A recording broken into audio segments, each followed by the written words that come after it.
Hello student, welcome to exam way. Students, जैसा कि मैंने आप लोगों से कहा था कि मैं प्रीवियस ईयर्स के पेपर सिर्फ सॉल्व करवाऊंगी और उसी की सीक्वेंस में आज मैं आपके पास एक नया पेपर लेकर आई हूँ जो कि है UP triple S C junior assistant 2015 का। ये एक पेपर है, प्रीवियस ईयर पेपर है और इससे पहले भी मैंने एक पेपर सेट पूरा सॉल्व करवा दिया है पार्ट वाइज। पहले मैंने इसका हिंदी, फिर इसका रीजनिंग और फिर जीएस को सॉल्व करवाया है। यदि आपने उसको नहीं देखा है तो आप उसको ज़रूर एक बार देख लीजिए, क्योंकि वो प्रीवियस ईयर का पेपर है, कोई मॉक टेस्ट का पेपर नहीं है, प्रीवियस ईयर का पेपर है वो, और काफ़ी इंपॉर्टेंट है आपके आने वाले एग्ज़ाम्स के लिए। तो आप उसको ज़रूर देख लीजिएगा, मैं लिंक को डिस्क्रिप्शन में डाल दूँगी और यदि आप चाहें तो प्लेलिस्ट में भी जाकर उसको देख सकते हैं। आज का जो पेपर है वो भी 3 पार्ट में होगा, क्योंकि पहले बता चुकी हूँ कि जूनियर असिस्टेंट का जो पेपर होता है उसके 3 पार्ट होते हैं।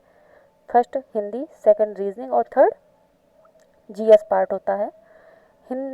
आज हम सिर्फ हिंदी सॉल्व करेंगे और जो रीजनिंग और जीएस का पार्ट है वो अगले दिन कंप्लीट करेंगे। उसका पार्ट वाइज मैं चीज़ों को करा रही हूँ। तो चलिए शुरू करते हैं आज का पेपर। लेकिन आप लोग इससे पहले एक पेन और पेपर लेकर बैठे और आप टिक आंसर बताइए किसका कौन सा सही होगा, और बाद में लास्ट में कमेंट करके ज़रूर बताइएगा कि आपके कौन से आंसर गलत हुए और कौन से आंसर आपके सही हुए हैं और कितने आपने सही किए हैं। इससे आपको भी पता चलेगा कि आपने कितने एग्ज़ाम में पेपर कितने क्वेश्चन आप सही कर सकते हैं। तो लेट्स स्टार्ट, शुरू करते हैं। आज का पहला क्वेश्चन है, योगदान में कौन सा समास है? तत्पुरुष, कर्मधारय, बहुब्रीहि या अव्ययभाव? तो जल्दी से बताइए, योगदान में कौन सा समास है? योगदान, योगदान का मतलब क्या हुआ? योग का दान। यहाँ पर आप देख रहे हैं का कारक आया और जिसमें कारक चिन्ह आता है वो किस में होते हैं? तत्पुरुष में होते हैं। तो इसका जो आपका राइट आंसर होगा वो आपका हो जाएगा ए नंबर। ए नंबर आपका राइट आंसर होगा।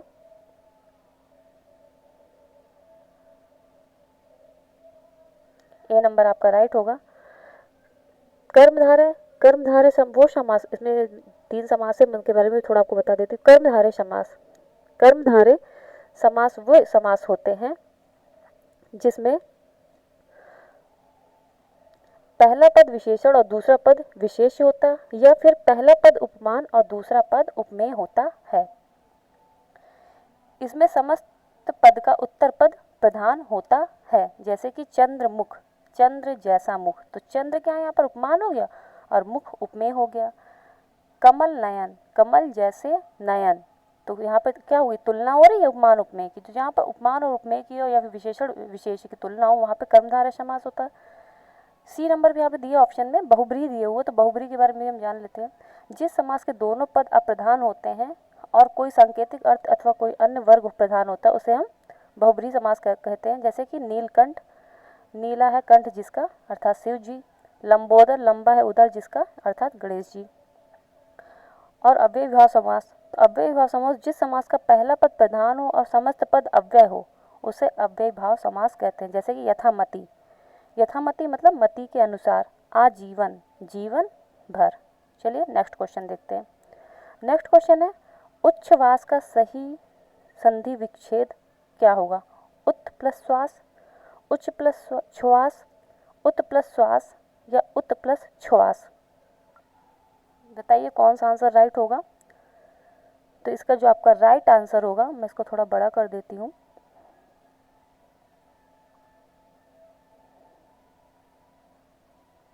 देखिए। तो इसका जो आपका राइट आंसर होगा वो होगा उत प्लस श्वास। सी नंबर इसका राइट आंसर होगा। एक मिनट,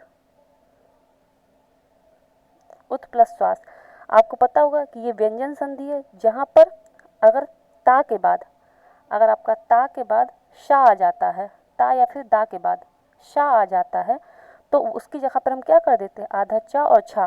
तो यहाँ पर देखिए, आधा ऊ के बाद आधा चा और छा हुआ है, तो उत प्लस श्वास इसका राइट आंसर होगा, व्यंजन संधि है। नेक्स्ट, जो हर समय अपना मतलब साधता हो उसे क्या कहा जाता है? परमार्थी, स्वार्थी, स्वार्थी या मतलबी? तो जो हर समय अपना मतलब साधता हो उसे कहा जाता है स्वार्थी।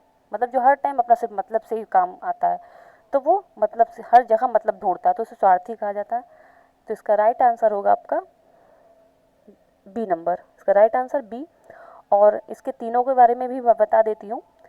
परमार्थी, परमार्थी का मतलब होता है जो दूसरों के भले के बारे में सोचे, जो दूसरों के भले के बारे में सोचे उसे परमार्थी कहते हैं। सी स्वारथी, स्वारथी मतलब जो स्वयं का रथ चलाए उसे स्वारथी कहते हैं। और मतलबी, मतलबी का मतलब होता है जो मतलब के लिए मतलब स्वार्थ के लिए संबंध रखे या मतलब के लिए संबंध रखे, तो उसे मतलबी कहते हैं। तो स्वार्थी और मतलबी देखने में तो एक जैसे लगते हैं, सुनने में एक जैसे लगता है कि सेम है, लेकिन सेम नहीं, थोड़ा सा अंतर है। जो हर समय स्वार्थ, जो हर समय अपना मतलब साधता हो उसे स्वार्थी कहते हैं, और जो मतलब के लिए संबंध रखता हो उसे मतलबी कहते हैं। तो आई होप आपको ये चीज़ क्लियर हो गई होगी। नाउ नेक्स्ट क्वेश्चन, बहिर्मुख शब्द में कौन सा उपसर्ग है?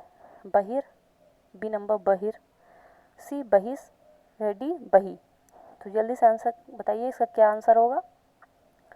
तो बहिर्मुखी शब्द में उपसर्ग है ए नंबर बहिर, बहिर इसका राइट आंसर होगा।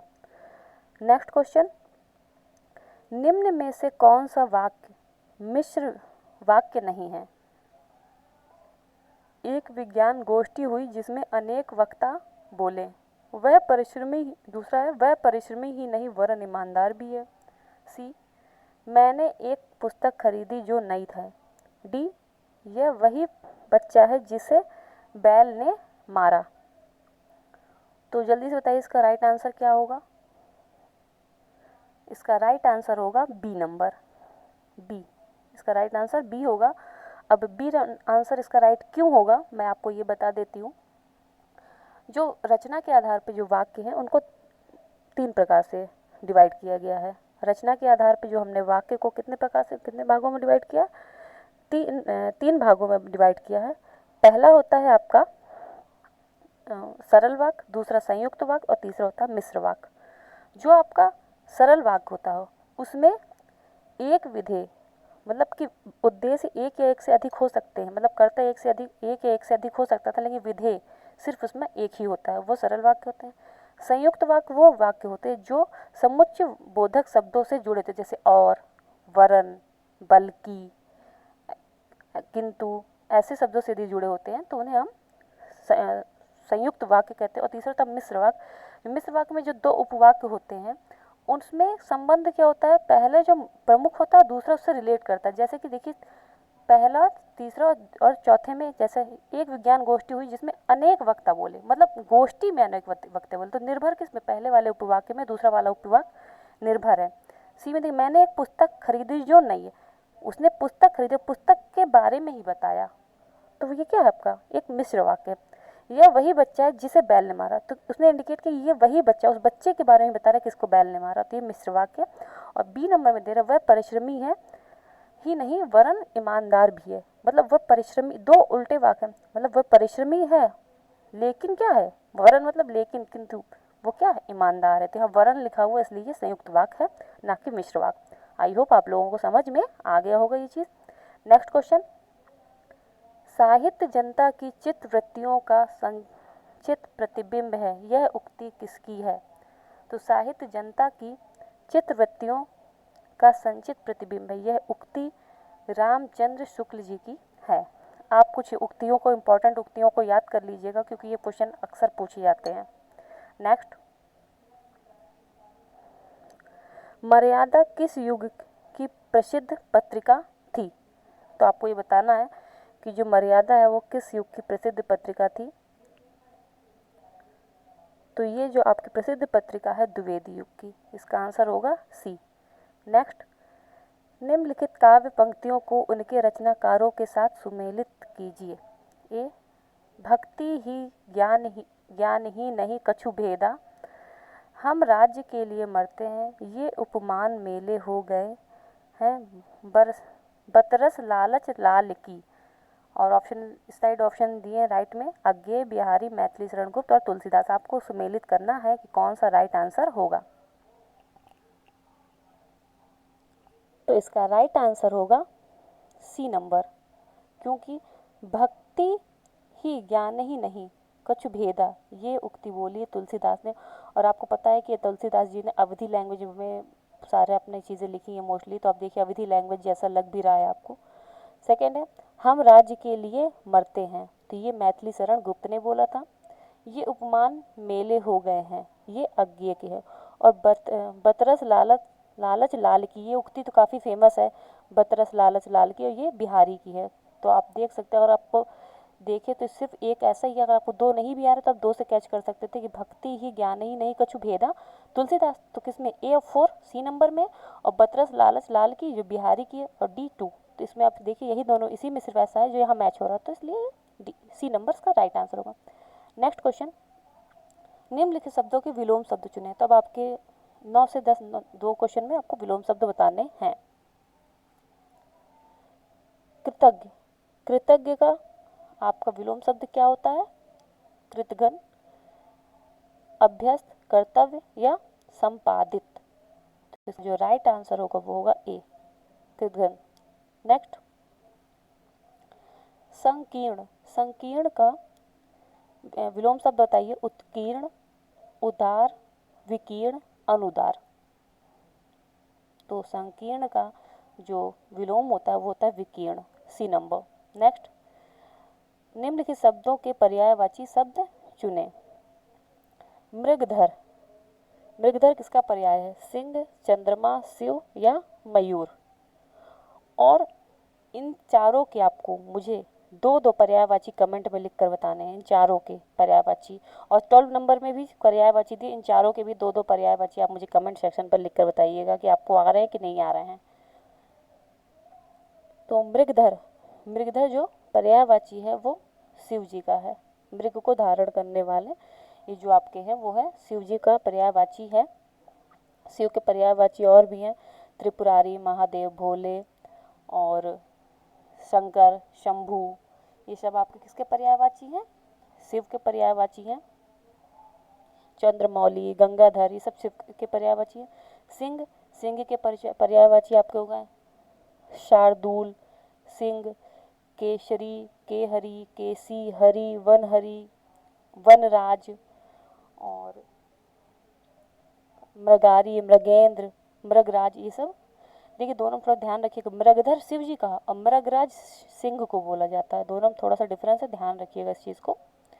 और चंद्रमा, चंद्रमा का सोम, शशि, सुधाकर और शशांक, मयंक, मृगांक, कालनिधि, रजनीपति, निशाचर, निशाधर, निशाकर और सुधांशु, हिमांशु। ये सब आपके चंद्रमा के पर्यायवाची हैं। मयूर, मयूर को हम बोलते हैं सिखी, शिखंडी, ध्वजी, नीलकंठ और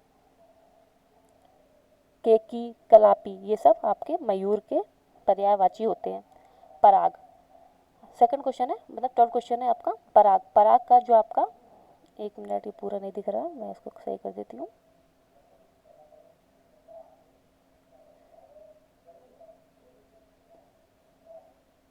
हाँ, अब आप इसका बताइए। पराग का जो राइट आंसर होगा क्या होगा? पर्यायवाची आपको बताना है। भारती, फूल, सुगंध या सुकुमार।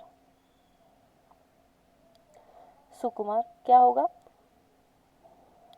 भारती, फूल, सुगंध या सुकुमार। तो जो पराग होता है, पराग का जो राइट आंसर होगा उसका पर्यायवाची होता है सुगंध। पराग के अन्य पर्यायवाची होते हैं सुरभि, सुवास, सुगंध, खुशबू, महक, परिमल। ये सब आपके पराग के पर्यायवाची होते हैं। भारती, भारती किसको कहते हैं? माँ शारदा को कहते हैं, सरस्वती जी को बोलते हैं। तो शारदा, सरस्वती, वागीश, वागीश्वरी, वीणा वादनी, वीणा पाड़ी, भारती, शारदे। ये सब आपके किसके हैं? माँ सरस्वती के पर्यायवाची हो गए। फूल, फूल के पुष्प, प्रसून और सुमन, कुसुम, फूल, गुल, फूल सॉरी फूल तो है ही है, गुल। ये सब किसके पर्यायवाची हो गए? फूल के। लतांत और आपका हो गया फल, फल पतीहा, फल पतीहा भी इसी का पर्यायवाची होता है। नेक्स्ट, सुकुमार, सुकुमार का मतलब होता है कोमल, मृदु और मुलायम, नरम, ये सब आपके सुकुमार के पर्यायवाची होते हैं। आई होप आपको समझ में पता चल गया होगा कि किसके कौन से पर्यायवाची होते हैं। और यदि आपको लिखने हो तो आप लिख सकते हैं, एक बार इसको पीछे जा कर के आप एक बार लिख लीजिएगा तो आपको याद रहेंगे। और शेर का एक चीज़ याद है कि शेर का पर्यायवाची जो शार्दुल और नाहर और मृगराज, ये बहुत इंपॉर्टेंट है, ये तीनों अक्सर एग्जाम में पूछे ही जाते हैं। नेक्स्ट, नीचे दिए गए शब्द के लिए अर्थ व्यंजक चार चार विकल्प दिए गए हैं, सर्वाधिक उपयुक्त अर्थ व्यंजक विकल्प का चुनकर लिखें। गयंद, बड़ा घोड़ा, जंगली भैंसा, गेंडा या बड़ा हाथी। तो गयंद किसको बोला? अर्थ व्यंजक मतलब एक प्रकार से आपको समानार्थी शब्द ही बताना है। तो गयंद का मतलब क्या होता है बताइए? तो गयंद का मतलब होता है बड़ा हाथी। और हाथी की और अन्य पर्यायवाची होते हैं आपके वितुंड, हस्ती, मतंग, कुंजर, करी, ये सब आपके किसके हो गए? हाथी के पर्यायवाची हो गए। द्वीप, वारण, कुंभी, ये भी हाथी के पर्यायवाची होते हैं। नेक्स्ट क्वेश्चन,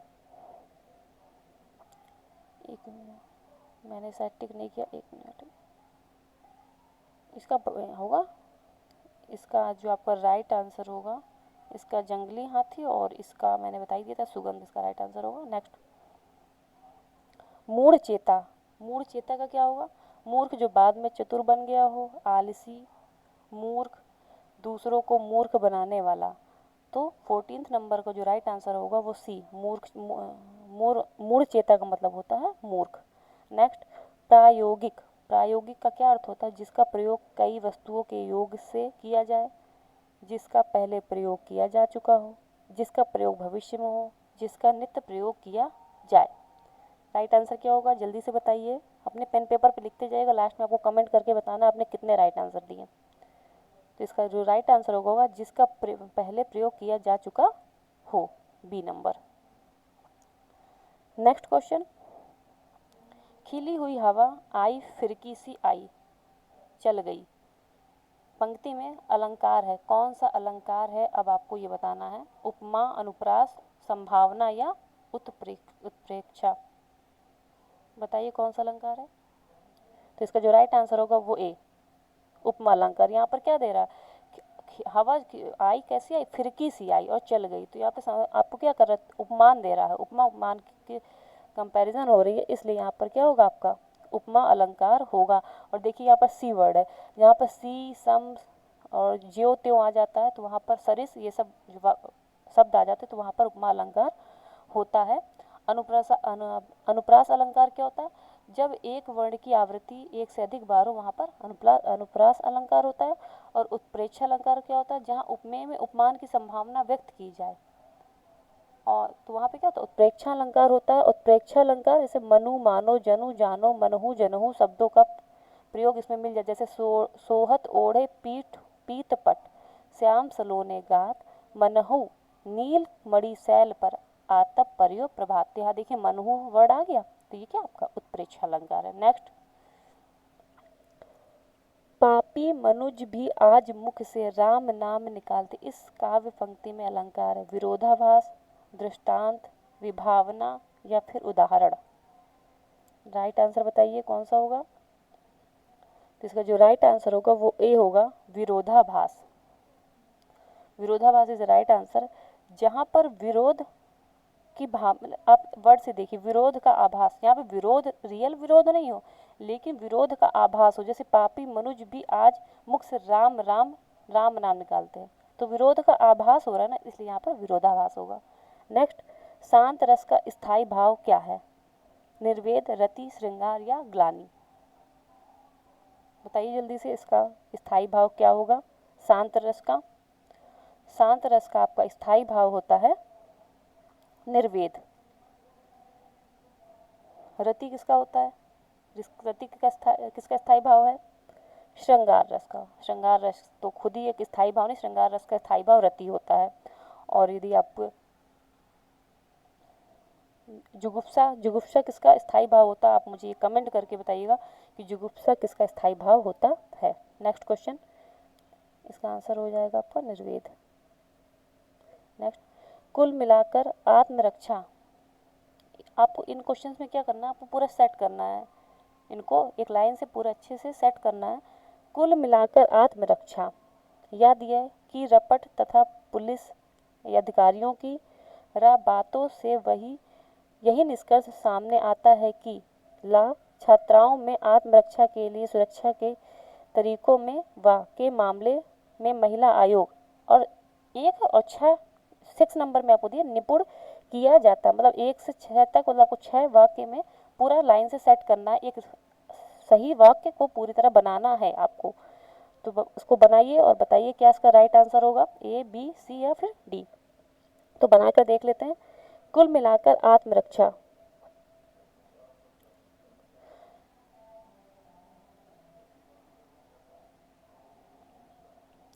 देखिए कुल मिला के आत्मरक्षा के मामले में, मतलब महिला आयोग की रपट तथा पुलिस अधिकारियों की बातों से यही निष्कर्ष सामने आता है कि छात्रों को आत्मरक्षा के लिए सुरक्षा के तरीकों में निपुण किया जाता है। इसका आंसर क्या हो जाएगा, सी। नेक्स्ट सेम क्वेश्चन है, आप इसको भी बनाकर दिखाइए, इसका राइट आंसर क्या होगा। तब चेचक के समानांतर, याद दे रहा है, एक और बीमारी थी गौसीतला इसका शिकार हो जाता है, और उसके में दे रहा है, आम धारणा थी कि बीमार गाय का दूध पीने वाला प्रायः यह रोग गाय के थनों में होता है। और 6 नंबर दे रहा, हाथों में छोटे घाव व फुंसियाँ हो जाती हैं। राइट आंसर बताइए, मिलाकर इसको पूरा सेट करिए और राइट आंसर बताइए। तो मिलाकर देख लेते हैं इसका क्या होगा। तब चेचक के समानांतर एक और बीमारी थी गौसी लता, यहाँ तो सही लग रहा है। फिर प्रायः यह रोग गाय के थनों में होता है, फिर आम धारणा थी कि बीमार गाय का दूध पीने वाला इसका शिकार हो जाता है और उसके हाथों में छोटे घाव व फुंसियाँ हो जाती हैं। तो इसका राइट आंसर हो गया बी। नेक्स्ट, देश में संतुलित क्षेत्रीय विकास या केंद्र सरकार द्वारा उन उद्यमों में योजनागत और योजनेतर संसाधनों द्वारा सरकारी क्षेत्र के उपक्रम के जरिए की प्रगति का सबसे महत्वपूर्ण कारण, और 6 नंबर है, सीधे निवेश किया जाना है। राइट आंसर बताइए, इसका राइट आंसर क्या होगा।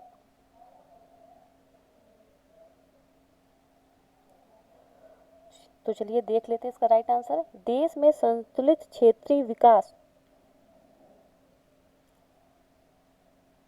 की प्रगति का सबसे महत्वपूर्ण कारण, देखिए नंबर सही लगे, क्योंकि अगर आप बोलेंगे देश में संतुलित क्षेत्रीय विकास केंद्र सरकार द्वारा उन उद्यमों में, तो यहाँ पे सेट नहीं बैठ रहा आपको। देखिए आपको सेट हो रहा है, देश में संतुलित क्षेत्रीय विकास की प्रगति का सबसे महत्वपूर्ण कारण सरकारी क्षेत्र के उपक्रम के जरिए केंद्र सरकार द्वारा उन उद्यमों में योजनागत और योजनेतर संस्थानों द्वारा सीधे निवेश किया जाना है। इसका राइट आंसर आपका क्या हो जाएगा, ए।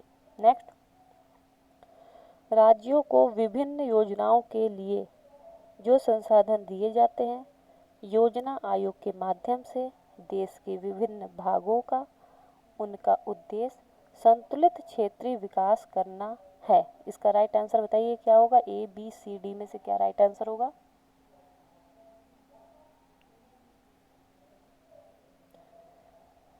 तो देख लेते हैं इसका राइट आंसर क्या होगा। राज्यों को विभिन्न योजनाओं के लिए योजना आयोग के माध्यम से क्या होगा, बिना, आप देखिए राज्यों के विभिन्न योजनाओं के लिए योजना आयोग के माध्यम से जो संसाधन दिए जाते हैं, फिर यह आएगा, देखिए जो संसाधन दिए जाते हैं उनका उद्देश्य देश के विभिन्न भागों का संतुलित क्षेत्रीय विकास करना। देखिए जो मैंने लाइन बोली एकदम सही और एक क्रम में आ रही है, मैच कर रही है, तो इसका राइट आंसर हो जाएगा बी। नेक्स्ट, यहाँ पर एक आपको पद गद्य दिया हुआ उसका पूरा पढ़ना और उससे फिर रिलेटेड आपको आंसर देने हैं। तो चलिए हम इसको थोड़ा बड़ा कर लेते हैं और इसको पढ़ लेते हैं एक बार।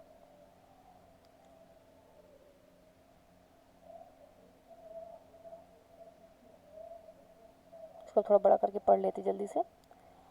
निम्नलिखित अवतरणों को पढ़कर संबंध वैकल्पिक उत्तरों के सही उत्तर आपको देने हैं।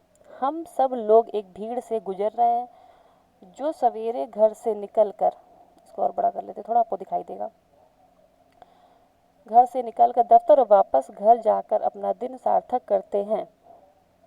उन्हें भीड़ से सिर्फ बस में साक्षात्कार होता है। जो मोटर से चलते हैं उनके लिए भीड़ एक क्या है, अवरोध है, जिसे वे लोग सशक्त और फुर्तीली सवारी गाड़ी से पार कर जाते हैं। जो पैदल चलते हैं वे खुद भीड़ है, लेकिन ये तीनों वास्तव में ना तो भीड़ है से कुछ समय के लिए निपट कर बाकी समय मुक्त है, ना अलग अलग रास्तों के कारण भीड़ के अंदर कम या ज़्यादा फंसे हुए हैं। ये सब बिल्कुल एक ही तरह से और हर समय पूरी तौर से भीड़ में फंस चुके हैं। सिर्फ इतना ही कि ये जानते नहीं, और ये तो बिल्कुल नहीं जानते कि जिसके पास सत्ता है वह राज्य की हो या संगठित उद्योग की, वह भीड़ का इस्तेमाल भीड़ में फंसे प्रत्येक व्यक्ति के विरुद्ध करता है।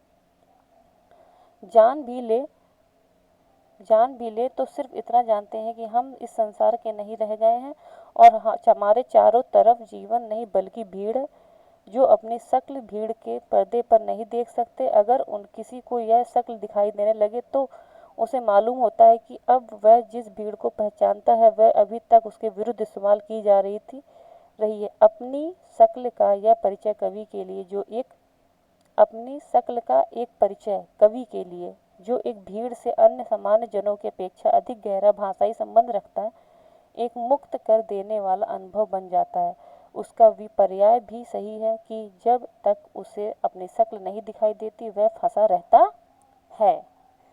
इतना लंबा था, थोड़ा सा टफ भी है। देखिए आपने पढ़ा होगा, इसकी लैंग्वेज तो इजी है लेकिन थोड़ा सा ये टफ गद्यांश है और आपको उसको समझ के आपको आंसर देना। तो इसका जो फर्स्ट क्वेश्चन दिया हुआ है, उपर्युक्त गद्यांश का सही शीर्षक है भीड़ में फंसे लोग, भीड़ की शक्ल, भीड़ में कवि या भीड़ का इस्तेमाल। बताइए आप, क्या आपके अकॉर्डिंग कौन सा राइट आंसर होगा? भीड़ में फंसे लोग, भीड़ की शक्ल, भीड़ में कवि या भीड़ का इस्तेमाल। अच्छा, आपने इस चीज़ में, इस गद्यांश से आपने एक चीज़ ध्यान दी होगी कि भीड़ की बात तो हुई है, लेकिन यहाँ पे भीड़ में फंसे लोगों की भी बात हुई है, भीड़ की शक्ल की भी बात हुई है और भीड़ का कैसे इस्तेमाल होगा इसकी भी बात की गई है। और भीड़ में कवि मतलब, लेकिन शीर्षक के अकॉर्डिंग देखिए इन तीनों चीज़ों की बात की किसने है? कवि ने की है। आप यदि कोई रचना कर रहे हो तो अगर आप शीर्षक ढूंढोगे तो आप उस शीर्षक को कैसे, या तो सिर्फ भीड़ लिखोगे कि भीड़ इसका शीर्षक, लेकिन इसमें 4 शीर्षक से थोड़ा चेंज किए। तो जिसने इसको किया है उसने भीड़ की शक्ल के बारे में, खाली शक्ल के बारे में तो नहीं बताया कि हम भीड़ की शक्ल ही बता दें, भीड़ में फंसे लोग के बारे में बता दें, तीनों के बारे में बताया। इसलिए इसमें क्या होगा, भीड़ में कवि, मतलब कवि ने तीनों चीज़ों का अनुभव किया, इसलिए भीड़ में कवि इसका सही राइट आंसर होगा। ऑप्शन नंबर इसका होगा, 1 मिनट, सी। नेक्स्ट आपका है कि मैं क्वेश्चन यहाँ पे आपको बता दूंगी, उसके बाद थोड़ा सा आपको ये बीच बीच में गद्य दिखा दूंगी जिससे कि आपको समझ में आ जाए। भीड़ से मुक्ति का उपाय है भीड़ में खो जाना, भीड़ का इस्तेमाल करना, भीड़ से दूर रहना। 1 मिनट, ये क्वेश्चन कंप्लीट नहीं है। हाँ, भीड़ में अपनी शक्ल देखना। तो इसका राइट आंसर क्या होगा? भीड़ में खो जाना, भीड़ में इसका इस्तेमाल करना, भीड़ से दूर रहना या भीड़ में अपनी शक्ल देखना। तो आपने देखा होगा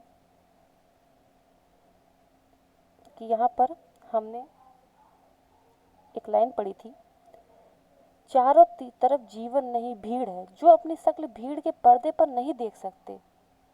मतलब कि जान, यहाँ से देखते हैं, यहाँ से आपको एक चीज़ मैं अंडरलाइन करके दिखाती हूँ। जान भी लें तो सिर्फ इतना जानते हैं कि हम इस संसार के नहीं हैं, हमारे चारों तरफ जीवन नहीं बल्कि भीड़ है, जो अपनी शक्ल भीड़ के पर्दे पर नहीं देख सकते। अगर किसी को यह शक्ल दिखाई देने लगे तो उसे मालूम होता है कि वह जिस भीड़ को पहचानता है वह अभी तक उसके विरुद्ध इस्तेमाल की जा रही है। तो आपने इम्पोर्टेंस यहाँ पे देखा किस चीज़ की बारे में बात हो रही है। यहाँ पे जो आपकी बात हो रही है वो कह रहा है कि अगर हमने भीड़ में शक्ल देख ली अपनी, तो हम भीड़ को पहचान जाएंगे और जान जाएंगे किस प्रकार से हमारा इस्तेमाल हो रहा है। तो भीड़ से मुक्ति का उपाय क्या है? एक मिनट, यहाँ पे थोड़ा सा है। भीड़ में मुक्ति का उपाय क्या हो गया? भीड़ में अपनी शक्ल देखना। ये थोड़ा गद्यांश थोड़ा टफ है, थोड़ा सही से इसको देख के अच्छे से समझ के करते हैं। और जहाँ पर अगर आपको ना है तो कमेंट करके मुझे बताइएगा, मैं दोबारा आपको फिर बता दूंगी कहाँ पर अपने इसको फिर से मैं आपको अगली उसमें बता दूंगी सीरीज में। तो भीड़ में अपनी शक्ल देखना, इसका राइट आंसर होगा D. Right answer is a D. Next question है आपका,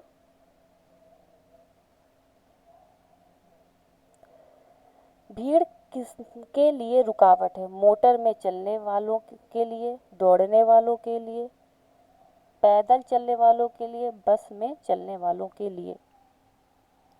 किसके लिए रुकावट है भीड़? देख लेते हैं आंसर इसका। आपने यहाँ ऊपर पढ़ा होगा, हम लोग एक भीड़ से गुजर रहे जो सवेरे घर से निकलकर दफ्तर वापस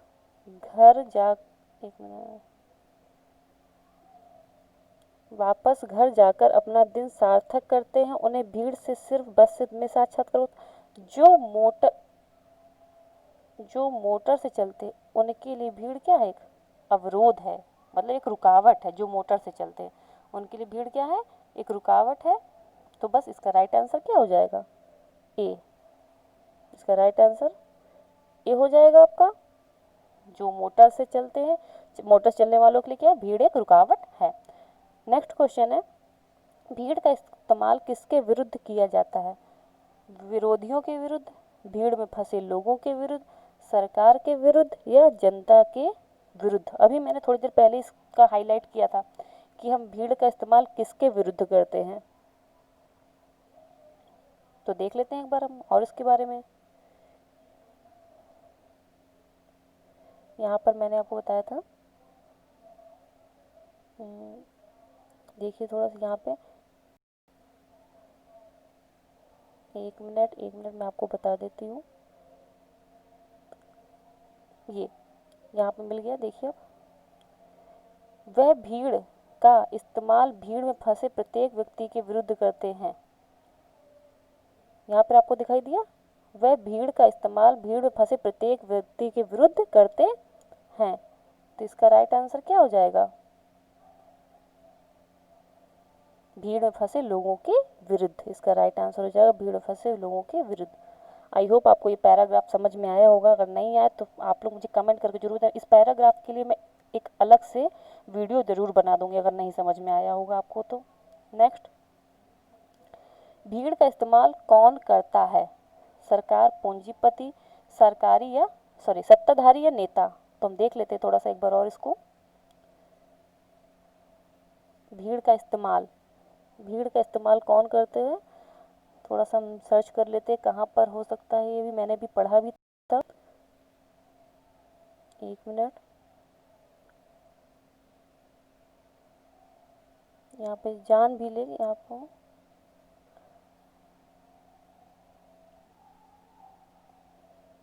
थोड़ा सा ये रहा, देखिए मिल गया।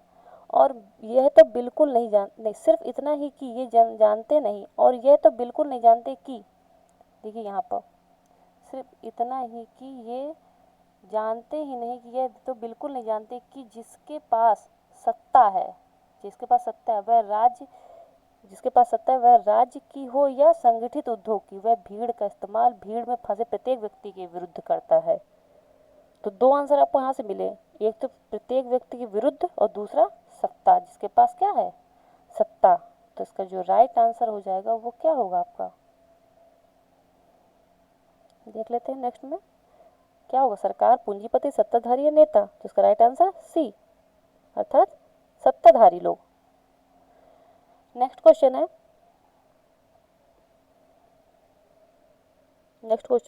निम्नलिखित में से 4 वाक्यों में से 3 त्रुटिपूर्ण है, त्रुटिपूर्ण सहित वाक्य छांटकर उसे चिन्हित कीजिए।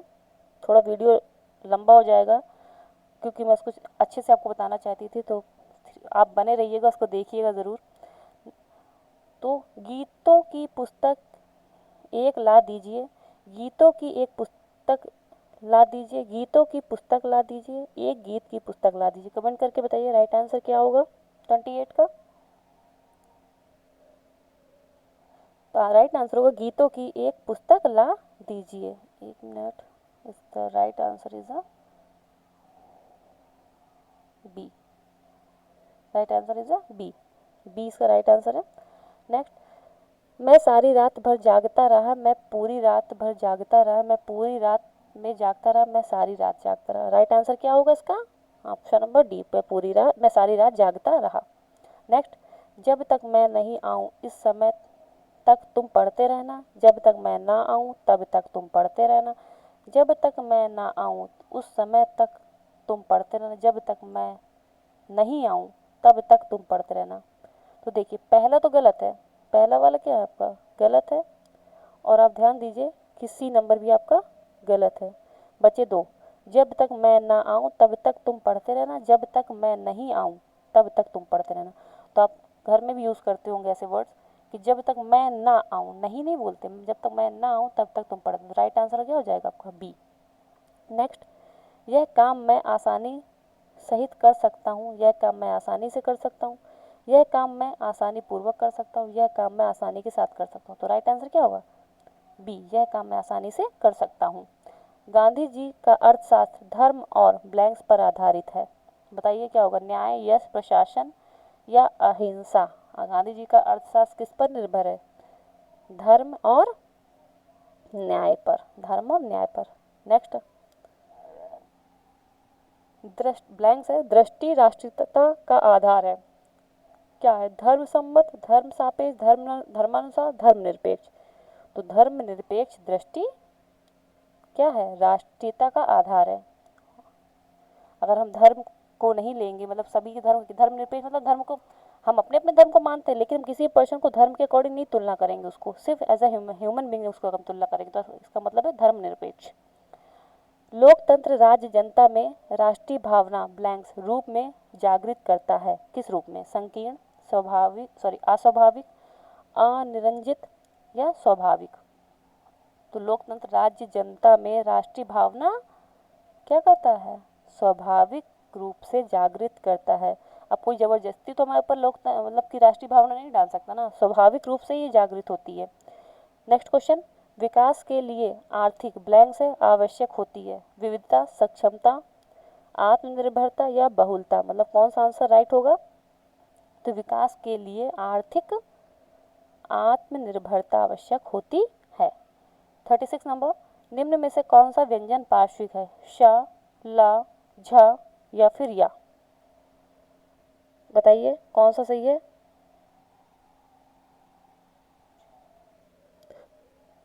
तो पार्श्विक व्यंजन होता है आपका ला। शा, साप का क्या है? ऊष्म व्यंजन है। झा का क्या है? स्पर्श व्यंजन है, और स्पर्श संघर्षी व्यंजन भी इसी को कहा जाता है। और यह आपका क्या है? या आप मुझे कमेंट करके बताइएगा कि यह आपका कौन सा व्यंजन है। नेक्स्ट, उन्मेष किस प्रकार का शब्द है? तद्भव, तत्सम, देशज या आगत। तो उन्मेष आपका है तद्भव। उन्मेष क्या आपका? तद्भव है। उन्मेष क्या है आपका? तद्भव शब्द है, और इसका जो तत्सम होता है वो होता है उन्मेष। तत्सम कौन से शब्द होते हैं? जो संस्कृत के ही शब्द है वो तत्सम होते हैं, और जो संस्कृत से बदल कर अपभ्रंश में आकर हिंदी में बन गया वो तद्भव हो गए। देशज, जो देश में बोले जाने वाले शब्द उन्हें क्या कहते हैं? देशज कहते हैं, जैसे कि लोटा, कटोरा, डिबिया, और ये सब क्या आपके देशज शब्द हो गए। आगत, आगत शब्द वो होते हैं जो बाहर से आए हैं। आगत क्या है? जैसे जैसे डॉक्टर, जैसे वर्ण होता है ना डॉक्टर, डॉक्टर एक प्रकार से आगत शब्द है। ठीक है। नेक्स्ट, किस बोली में ने परसक लगाया जाता है? ब्रजभाषा, खड़ी बोली, राजस्थानी और या फिर अवधी। किस में लगाया जाता है ने परसक? और परसर्ग होता क्या है, कमेंट करके मुझे ये भी बताइए, परसर्ग होता क्या है, बताइए जल्दी से क्या होगा इसका राइट आंसर। तो जो आपका ने परसर्ग होता है वो आपका खड़ी बोली में लगाया जाता है।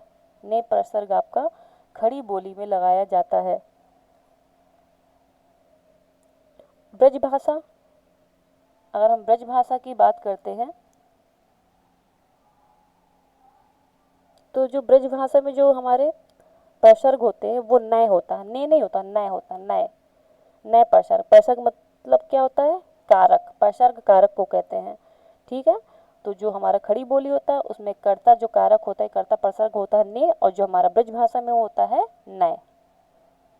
आई होप आप लोगों को समझ में आ गया होगा। और एक चीज़ और इसमें इम्पॉर्टेंट है, वो भी मैं आपको बता देती हूँ। अवधि, अवधि भाषा में हम कर्ता जो हमारा कर्ता कारक ने होता ही नहीं है। जैसे कि हम लिखें, तुम खाए, ऊ कही सी, ये अवधि लैंग्वेज है और इसमें ने परसर्ग होता ही नहीं है। नेक्स्ट, भारतवर्ष के लिए हिंदी भाषा का नाम सबसे पहले किसने सुझाया, रविन्द्रनाथ ठाकुर, मदन मोहन मालवीय, राजा राम मोहन राय या महात्मा गांधी। तो इसका राइट आंसर होगा डी, राजा राम मोहन राय, और ऊपर वाले का आंसर होगा खड़ी बोली। राजा राम मोहन राय ने हिंदी भाषा का नाम सबसे पहले सुझाया था। देव जो महान है यह किस समास का उदाहरण है, कर्मधारय, बहुब्री, तत्पुरुष या अव्ययीभाव। तो देव जो महान है ये किसके संबंध में, कर्मधारय है। मतलब यहाँ पे क्या, देव जो महान है, मतलब यहाँ पे महान की विशेषता के तौर पे यहाँ बता रहे हैं, थोड़ा सा ध्यान दीजिएगा। देव जो महान है, ठीक है, देव जो महान, यहाँ पे ये नहीं कह रहा है कि महान देव, देवों में अगर कह देता देवों में महान तो वहाँ पर बहुब्री हो जाता, लेकिन यहाँ बोल रहे देव जो महान है, तो यहाँ पे कर्मधारय होगा। आई, बस यहाँ से आई होप, हाँ क्वेश्चंस ख़त्म। आई होप आप लोगों को आज का सेशन अच्छा लगा होगा। सेशन आपको कैसा लगा मुझे बताइएगा, इसके जो नेक्स्ट पार्ट है वो मैं कल करवा दूँगी। और जितने भी आपको आंसर आए हैं आप मुझे कमेंट करके ज़रूर बताइएगा कि आपको कौन कौन से आंसर आए, और यदि कहीं आपको कोई डाउट है, कुछ अगर प्रॉब्लम है या आपको कुछ जानना है तो आप मुझे कमेंट सेक्शन में बता दीजिएगा, मैं सबके आंसर आपको दे दूँगी। और इसको लाइक करिए, सब्सक्राइब करिए और लोगों से शेयर करिए। Thank you.